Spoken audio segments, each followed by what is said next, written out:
धर्म चर्चा के सभी दर्शकों को मेरा प्यार भरा नमस्कार। धर्म चर्चा के एपिसोड नंबर 4 में आपका स्वागत है और आज हम बात करेंगे योगदान की।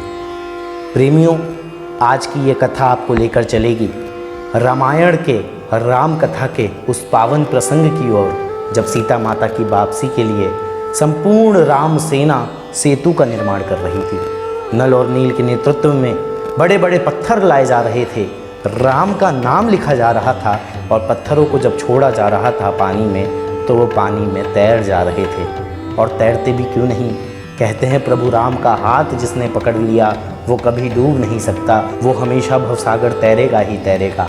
देखिए ना, बड़े बड़े पत्थर, बड़ी बड़ी चट्टानें, बड़े बड़े वृक्ष, बड़ी बड़ी शाखाएं जिन पर प्रभु राम का नाम लिख दिया गया, वो तैर गईं, समुद्र में तैर गईं, क्योंकि राम जिसके साथ है वो डूब नहीं सकता, वो सदा तैरेगा।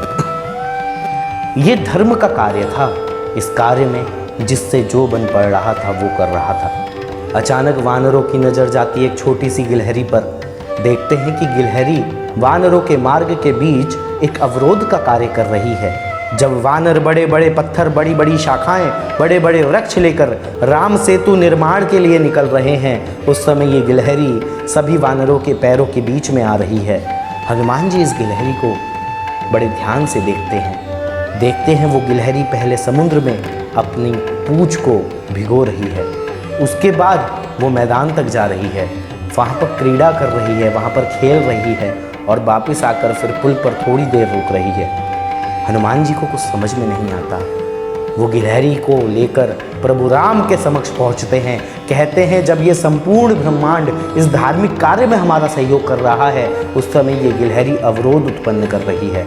गिलहरी कहती है मैं क्षमा चाहूँगी, लेकिन मैं अवरोध नहीं उत्पन्न कर रही हूँ, मैं भी सेवा का ही कार्य कर रही हूँ। प्रभु राम कहते हैं तुम कैसे सेवा का कार्य कर रही हो गिलहरी? इतने बड़े बड़े पत्थर, इतनी बड़ी बड़ी शाखाएं जब ये वानर लेकर आ रहे हैं तो तुम रास्ते में आ रही हो, तुम कैसे सहयोग का कार्य कर रही हो? गिलहरी बड़ा प्यारा जवाब देती है, कहती है भगवान देखिए, मैं पहले समुद्र में अपनी पूंछ भिगो रही हूँ, उसके बाद मैदान में जाकर उससे बालू लपेट रही हूँ, ये बालू, ये रेता मेरी पूंछ में चिपक जा रहा है, उसके बाद मैं जाती हूँ पुल पर और पुल पर इस रेते को गिरा देती हूँ इस तरीके से, क्योंकि बड़े बड़े पत्थर लाना मेरे बस में नहीं है, लेकिन इस तरीके से इस धर्म के कार्य में मेरा भी योगदान हो रहा है। प्रभु श्री राम कहते हैं कि इतने बड़े बड़े पत्थरों के बीच तुम्हारी ये छोटी सी बालू डालने की क्या प्रेरणा है, इस पर क्या अभिप्राय है? गिलहरी तुम ये भी बताओ। गिलहरी कहती है प्रभु श्री राम, मेरा शरीर इस लायक नहीं कि मैं इतने बड़े बड़े पत्थर लेकर आऊं, लेकिन मेरे मन में एक भाव आया, मेरे मन में भाव आया कि जब इस जगत के पालन करता श्री राम इस पुल पर चलेंगे तो ये बड़े बड़े पत्थर नुकीले हैं, ये चुभ सकते हैं। अगर बालू डाल कर मार्ग को समतल कर दिया जाए तो मार्ग कितना सुगम बन जाएगा और आपके चरणों में ये पत्थर जो है चुभना बंद हो जाएंगे।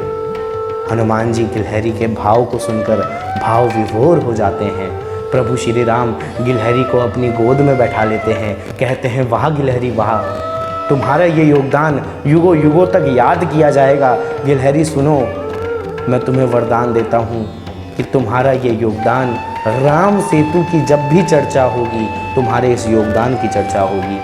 कहते हैं प्रभु श्री राम गिलहरी को बड़े प्रेम पूर्वक सहलाते हैं और प्रभु श्री राम के स्पर्श से गिलहरी के शरीर में 3 धारियां बन जाती हैं, जो धारियां आज भी गिलहरी जीव के शरीर में आप देख सकते हैं। प्रेमियों, ये थी कथा योगदान। लेकिन इस कथा से हमें क्या शिक्षा मिलती है? इस कथा से हमें ये शिक्षा मिलती है कि जब भी हमें कोई भी कार्य करने का मौका मिले, हमें पीछे नहीं हटना चाहिए। योगदान छोटा हो चाहे बड़ा हो, योगदान होता है। चाहे राष्ट्र हित में योगदान देना हो, धर्म हित में योगदान देना हो, या आप व्यावसायिक रूप से जिस चीज़ से भी जुड़े हैं, जिस संस्था से जुड़े हैं, उस संस्था में आपको योगदान देना हो, आपका योगदान बहुत मैटर करता है। आप कभी ये मत सोचिए कि ये तो बस छोटी सी बात है, मैं करूँ कि ना करूँ क्या फ़र्क पड़ जाएगा। नहीं, it is better to have something than nothing. कुछ ना होने से कुछ होना अच्छा है। आप जानते हैं बूंद बूंद से घड़ा भरता है। आपका योगदान कब, कहां पर, किस तरीके से निखर कर आ जाए, इसका अंदाजा आप भी कभी नहीं लगा सकते। आज राष्ट्र हित में आपको योगदान देना है।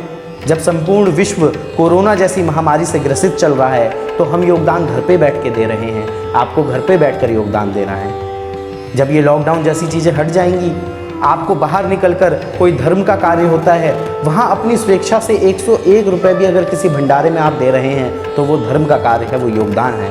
आप गिलहरी की भूमिका निभाइए और देखिए गिलहरी का योगदान ज़्यादा आया। आज गिलहरी की चर्चा ज़्यादा होती है। तो प्रेमियों, आज के इस एपिसोड में बस इतना ही। मिलेंगे अगले एपिसोड में एक और धर्म कथा के साथ और उसके आज के ज्ञान के सार के साथ।